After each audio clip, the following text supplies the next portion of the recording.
दोस्तों अस्सलाम वालेकुम। आप सबको ईद उल अज़हा मुबारक हो।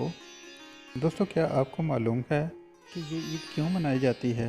इससे पहले कि हम आगे बढ़ें, प्लीज़ हमारे चैनल को सब्सक्राइब कर लीजिए और साथ में लगे हुए घंटी के बटन को दबाना ना भूलिएगा, ताकि आने वाली वीडियो आपको जल्द अज जल्द मौसूल हो सके। दोस्तों, हज़रत इब्राहीम को कौमों का बाप कहा जाता है। पहले इनका नाम अब्राम, जिसका मतलब है एक कौम का जद्द अमजद। बाद में खुदा ने उनका नाम बदल कर अब्राहम रख दिया। इसका मतलब है कौमों का बाप। बाद अज़ां दूसरी ज़ुबानों में उनको इब्राहीम भी कहा जाता है। दोस्तों, हज़रत इब्राहीम की कुल उम्र 99 बरस थी जब उनसे अल्लाह ताला ने कलाम किया।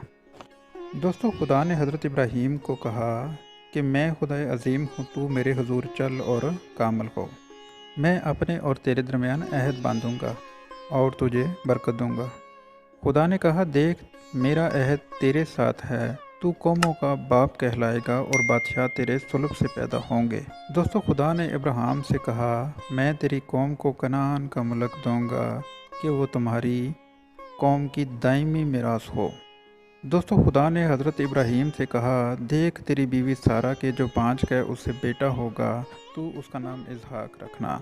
दोस्तों, उससे पहले हज़रत इब्राहीम का बड़ा बेटा पैदा हो चुका था, जो कि सारा की लोंडी हाजरा से पैदा हुआ था, जिसका नाम हज़रत इस्माईल था।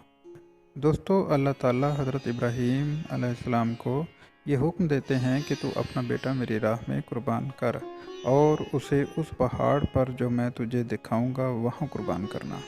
दोस्तों, उस पहाड़ का नाम मुरिया का पहाड़ था।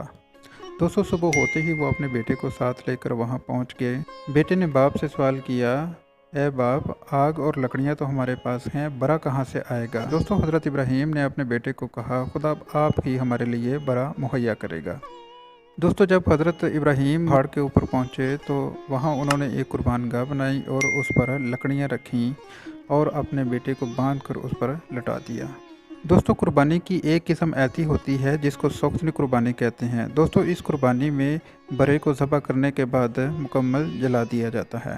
दोस्तों, हज़रत इब्राहीम ने भी ऐसा ही किया और अपने बेटे को लकड़ियों के ऊपर रखा। जैसे ही वो छुरी चलाने लगे, खुदा के फरिश्ता ने आवाज़ दी, ए इब्राहीम रुक जा, तू सच्चा आदमी है, तूने अपने बेटे को कुर्बान करने से भी दरेग ना किया। और हज़रत इब्राहीम ने पीछे मुड़कर देखा कि एक मेंढा जिसके सींग झाड़ी में फंसे थे पकड़ा और बेटे की जगह पर कुर्बान किया। दोस्तों, उस वक्त से खुदा के लिए ये लफ्ज़ इस्तेमाल होता है कि वो यहोवा यरी है। दोस्तों, यहोवा यरी का मतलब होता है मुहैया करने वाला। तो खुदा ने एक मेंढा उस पहाड़ के ऊपर मुहैया किया था। दोस्तों, ईद उल अज़हा इसी याद में मनाई जाती है और कुर्बानी भी की जाती है। दोस्तों, अगर आपको हमारी वीडियो अच्छी लगी तो हमारी वीडियो को लाइक कीजिए, शेयर कीजिए और हमारे चैनल को सब्सक्राइब करना ना भूलिएगा।